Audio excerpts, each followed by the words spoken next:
What would you do if your coworker stole your promotion-winning idea right before your eyes? I'm Alex, and 3 weeks ago, I watched my so-called colleague Sarah present my campaign concept to our Seattle advertising agency's biggest client as if it were her own brilliant creation. The same Sarah who'd been playing friendly office politics while secretly plotting to climb over my dead career. You know that feeling when your stomach drops and your hands start shaking because someone just ripped your future right out from under you? That's exactly where this story begins. After dealing with backstabbing roommates and cheating boyfriends, I thought I'd seen every flavor of betrayal. I was wrong. This isn't just about a stolen idea. It's about a calculated office predator who thought she could outsmart me. But here's the thing about underestimating Alex Rodriguez. I don't just get mad, I get methodical. And Sarah was about to learn that the hard way. I'm Alex, 25, freelance advertising creative in the heart of Seattle's tech corridor. And this is my revenge story, a masterclass in corporate justice that'll make you think twice before trusting your next work bestie. Let me paint you a picture of my life before Sarah turned it into a corporate nightmare. I'd been freelancing for Creative Pulse, this sleek advertising agency downtown Seattle, for 8 months. You know those glass-walled offices with the exposed brick and craft coffee bars? That's where I spent my days crafting campaigns that actually meant something. The project that changed everything was for EcoFlow, a sustainable water bottle company looking to break into the millennial market. I'd spent 3 weeks developing this killer concept called Hydrate Your Values. The idea was brilliant in its simplicity. Connect environmental consciousness with personal identity through user-generated content showcasing how our bottles fit into authentic, values-driven lifestyles. I remember staying up until 2 a.m. sketching storyboards on my tiny Capitol Hill apartment floor, surrounded by empty kombucha bottles and legal pads covered in my scribbled genius. I'd researched sustainability trends, analyzed competitor campaigns, even created mock-ups of Instagram posts that would make any marketing director weep with joy. Sarah Martinez, 27, had the desk diagonal from mine, close enough to overhear my excited phone calls to friends about the campaign, far enough to maintain plausible deniability. She was everything I wasn't. Polished, politically savvy, and apparently sociopathic enough to smile at me every morning while plotting my professional demise. "Alex, that concept sounds amazing," she'd say, leaning over her MacBook with this concerned expression. "Have you thought about the budget implications? Or maybe you should run it by marketing first." Always helpful, always positioning herself as the voice of reason, while I was the passionate creative who might be getting ahead of herself. The betrayal hit during our weekly team Zoom call. Picture this, 12 faces in little Brady Bunch squares, our creative director Mark pulling up the agenda, and me mentally rehearsing my presentation. Then Mark announces, "Sarah has prepared an innovative campaign for EcoFlow that we're all excited to see." My blood turned to ice water. Sarah's face appeared full screen, and she began presenting my campaign. Not inspired by it, not a similar concept, my exact strategy, down to the hashtag structure and the user persona profiles I'd spent days perfecting. "Hydrate Your Values speaks to conscious consumers," she said with this confident smile that made my hands clench into fists. "We'll leverage authentic storytelling through user-generated content, creating an emotional connection between environmental responsibility and personal identity." I watched in stunned silence as she clicked through slides that looked suspiciously similar to my rough drafts, heard her voice my insights about millennial purchasing psychology, saw her claim credit for research I'd conducted during countless late-night deep dives. The worst part? Everyone loved it. Mark was nodding enthusiastically, other creatives were typing congratulations in the chat, and I sat there feeling like I was drowning in my own desk chair. When Sarah finished, Mark practically glowed through the screen. "Brilliant work, Sarah. This is exactly the innovative thinking that earns promotion around here. Let's fast-track this to client presentation." Promotion. The word hit me like a physical slap. The senior creative position I'd been working toward, the opportunity that would finally prove I belonged in this industry, Sarah had just stolen it along with my campaign. That night, I walked through Seattle's drizzling streets for hours, my mind racing between devastation and rage. Pike Place market vendors were packing up their stalls as I replayed every interaction, every innocent question Sarah had asked about my work. How long had she been planning this? How had I been so blind? By the time I reached my apartment, something had crystallized in my chest. Not just anger, but determination. Sarah thought she was clever, thought she could manipulate her way to the top while stepping on me. She had no idea who she was dealing with. I learned from my previous revenge experiences. Documentation is everything, allies are crucial, and timing is the difference between justice and disaster. Sarah wanted to play corporate politics? Fine. But she was about to discover that I don't just play, I win. The next morning, I arrived at the office with the focus of a detective building a murder case. While Sarah was probably celebrating her brilliant original concept over her usual oat milk latte, I was systematically collecting evidence of my intellectual property theft. First stop, my email archives.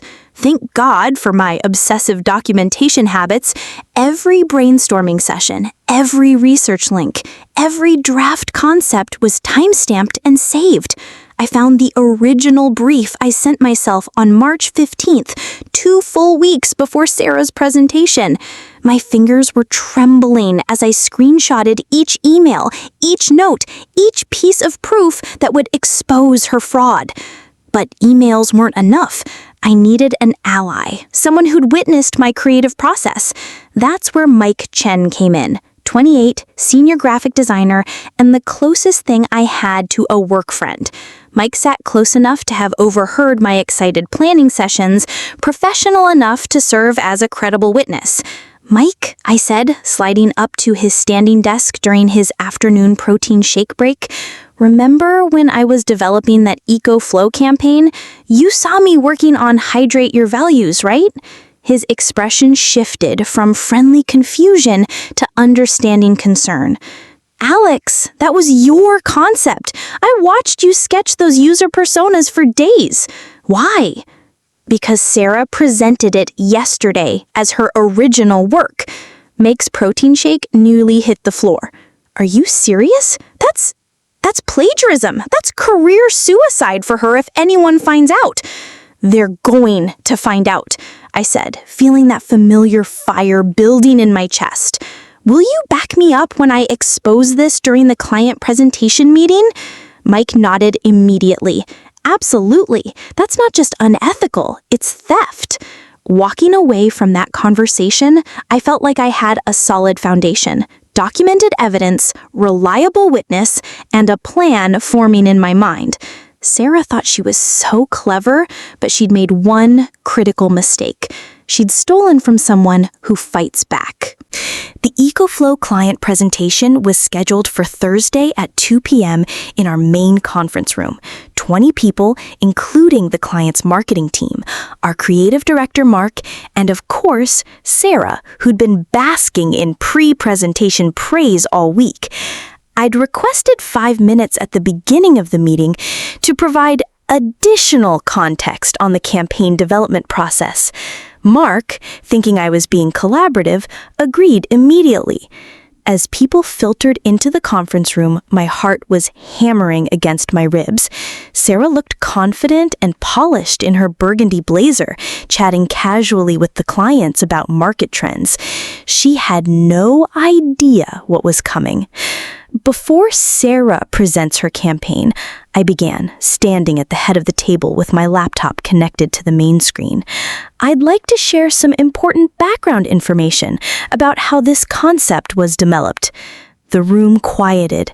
Sarah's eyebrows lifted slightly. the first crack in her composed facade. Hydrate your values began as my original concept 3 weeks ago, I said, clicking to my first slide, a time-stamped screenshot of my initial email to myself outlining the strategy. Here's my original brief, dated March 15th, detailing the exact approach Sarah presented yesterday. The silence was deafening. Sarah's face had gone from confident to confused to panicked in 30 seconds. "Alex, what are you doing?" She tried to interrupt, but I was just getting started. I have documentation of every stage of development, from initial research to final concept. Mike Chen can verify that he witnessed my work on this campaign from the beginning. Sarah, would you like to explain how you independently arrived at identical insights, identical language, and identical strategic framework? The clients were looking between Sarah and me like spectators at a tennis match. Mark's expression had shifted from confusion to dawning horror. But then Mike, my supposed ally, cleared his throat. "I think there might be some confusion here," Mike said, and my stomach instantly dropped to the floor. Sarah and I actually discussed this campaign concept over coffee last week. She'd been working on sustainability messaging for months. The world tilted sideways. Mike, my ally, was backing Sarah's story. Sarah recovered her composure with lightning speed, clearly prepared for this possibility. "Alex, I appreciate your passion for environmental campaigns, but this concept emerged from extensive market research I've been conducting since February. Perhaps we develop similar ideas independently." "That's impossible," I said, but my voice sounded shaky now, desperate. "Mike, you saw me working on this. You watched me develop the user personas." Mike shrugged apologetically. "I saw you working on various projects, Alex. It's possible you were inspired by discussions Sarah was having around the office." The clients were exchanging uncomfortable glances. Mark looked like he wanted to disappear into his ergonomic chair. And Sarah? Sarah had the nerve to look sympathetic. "This is awkward for everyone. Alex is incredibly talented, and it's natural for creative minds to explore similar concepts. No one's suggesting any intentional borrowing." The implication hung in the air like poison gas. I wasn't just wrong, I was potentially unstable, making accusations based on confusion or jealousy.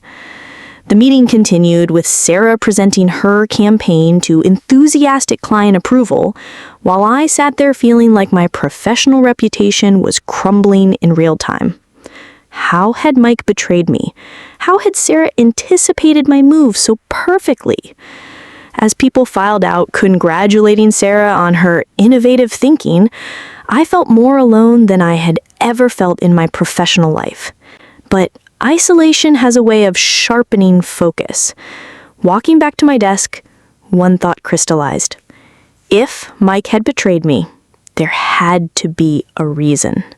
And reasons, in my experience, always leave trails. That night, I stayed in the office until everyone left, including the cleaning crew. Seattle's city lights twinkled through the floor-to-ceiling windows as I sat at Mike's desk, my hands shaking as I opened his laptop. He'd given me his password months ago for a project collaboration. Thank you, trusting friendship. His email was a goldmine of betrayal. Thread after thread between Mike and Sarah dating back 2 weeks. Subject line, Alex situation. My blood turned to ice as I read their coordination.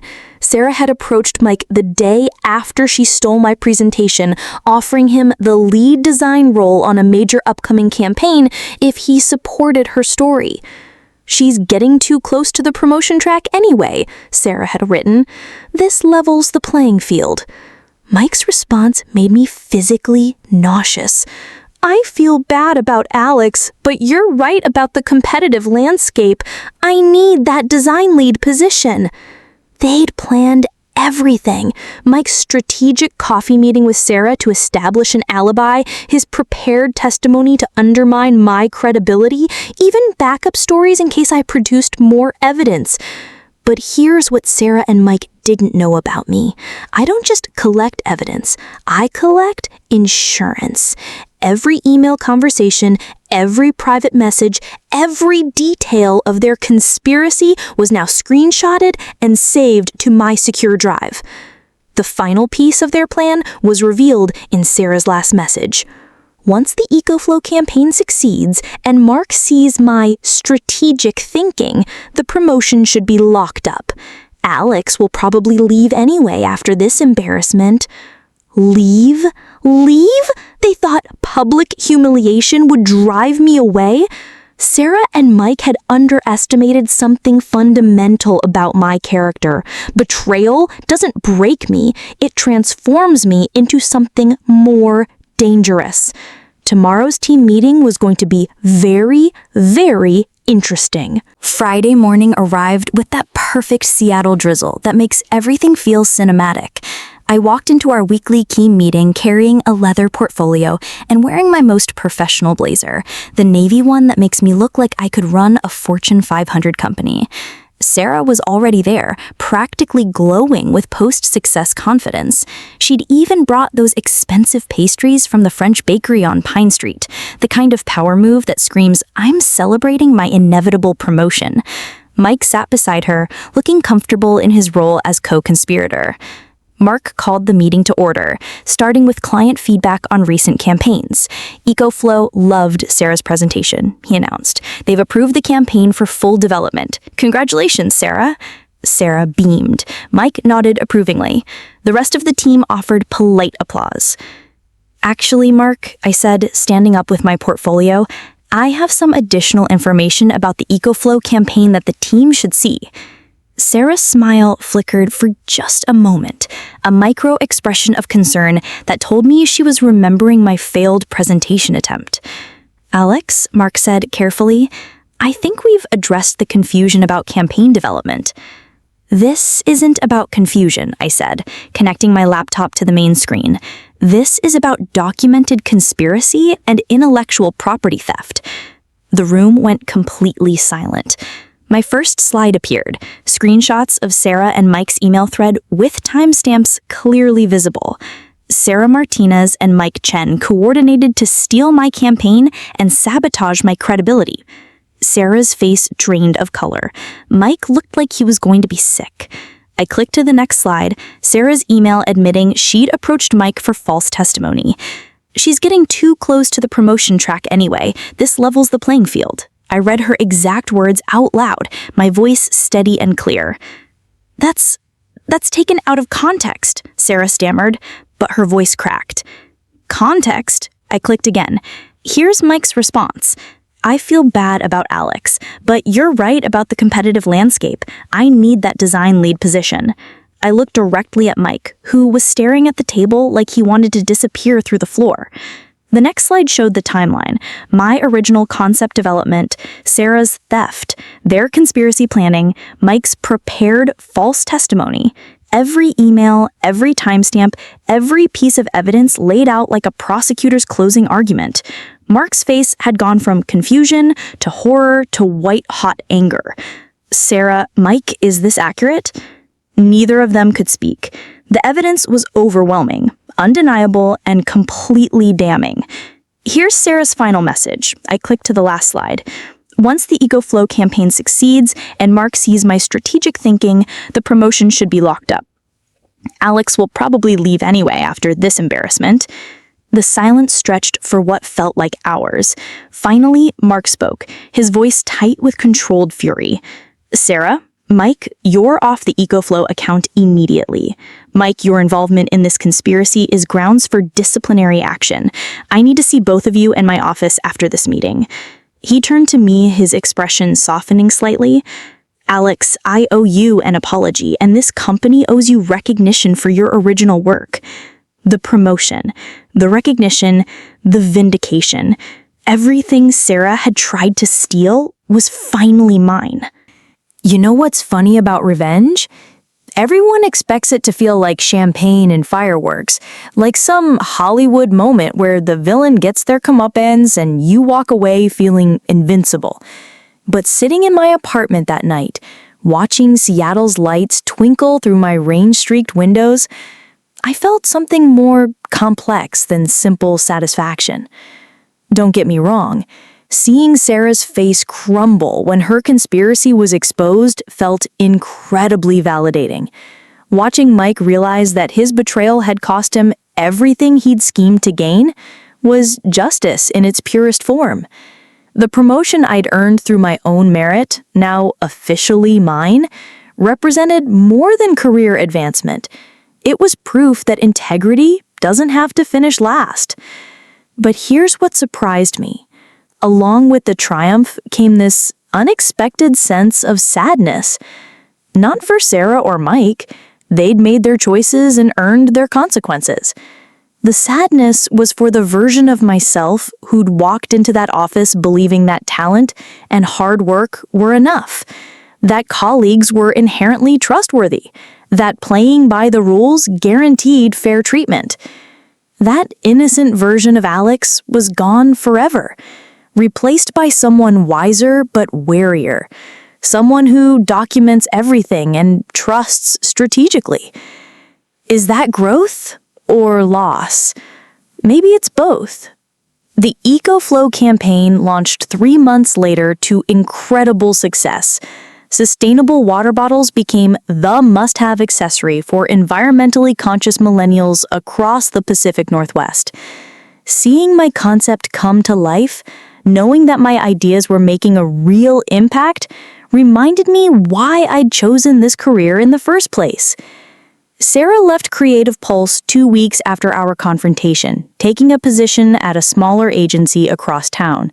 Through the industry grapevine, I heard she'd learned to keep her hands off other people's intellectual property. Mike stayed, but was passed over for every significant project for the next 6 months. Reputation rehabilitation takes time in our tight-knit Seattle creative community. But the most important lesson came during a conversation with my therapist, Dr. Jennifer, a few weeks after everything settled. "You chose justice over vengeance," she said. "You exposed wrongdoing without destroying people unnecessarily. That's the difference between revenge and accountability." She was right. I could have leaked Sarah and Mike's conspiracy to industry blogs, could have made their betrayal a public scandal that followed them for years. Instead, I'd chosen surgical precision. Enough consequence to ensure justice, not enough to ruin lives permanently. It reminds me of that situation with my ex-fiancé David, where I learned that forgiveness isn't about letting people off the hook. It's about freeing yourself from the weight of their actions. Revenge gave me back my power in my promotion, but choosing measured justice over total destruction gave me back my peace of mind. Standing on the balcony of my new Capitol Hill apartment, promotion money finally let me upgrade from that tiny studio, I realized something profound. The strongest revenge isn't destroying your enemies.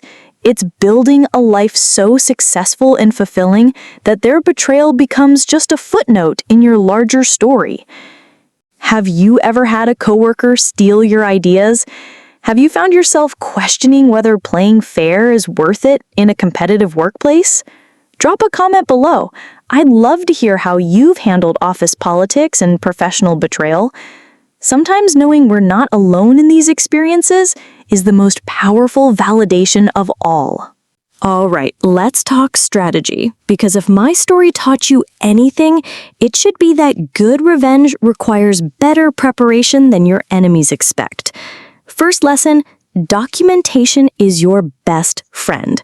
I can't stress this enough. In any creative or collaborative field, save everything. Every email, every brainstorming note, every timestamp of when you developed an idea. Create a paper trail that would make a lawyer proud. Store it in multiple places, your personal drive, cloud storage, even email it to yourself for additional timestamps. When I was developing the EcoFlow campaign, I didn't document everything because I planned to expose Sarah. I documented everything because I'm naturally organized and slightly paranoid about losing work. That habit saved my career. Make documentation your default mode, not your emergency response. Second, identify real allies carefully. Mike's betrayal stung, but it taught me something valuable about workplace relationships. Real allies support you when it costs them nothing, and when supporting you might come with risks. Mike failed the second test spectacularly. Before trusting anyone with sensitive information, ask yourself, what would they gain by betraying me? If the answer is something significant, proceed with caution. Third, timing and audience matter more than evidence quality. I had perfect evidence, but chose the wrong moment for my first exposure attempt. Sarah was prepared because I'd telegraphed my intentions. The second time, I let her think she'd won, then struck when her guard was down and in front of the people whose opinions mattered most. Fourth, know the difference between justice and destruction. I could have made Sarah and Mike's professional lives miserable for years, leaked their conspiracy to industry publications, sabotaged their future job searches, turned their betrayal into public scandal. Instead, I chose surgical precision, enough consequence to restore justice and protect others, not enough to destroy them permanently. Here's the truth about workplace revenge. The goal isn't to ruin people. It's to ensure that merit matters and that ethical behavior has competitive advantages. By exposing Sarah's theft, I didn't just get my promotion back, I made Creative Pulse a safer place for other creatives who might face similar betrayals. Final thought. Justice feels better than revenge because you can sleep peacefully afterward.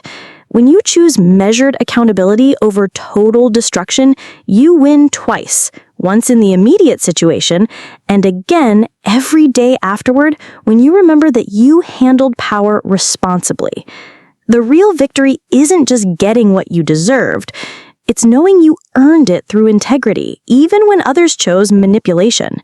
That's a story you can tell for the rest of your career without shame or regret. Stay curious, stay documented, and remember, good work combined with smart strategy beats brilliant theft every time.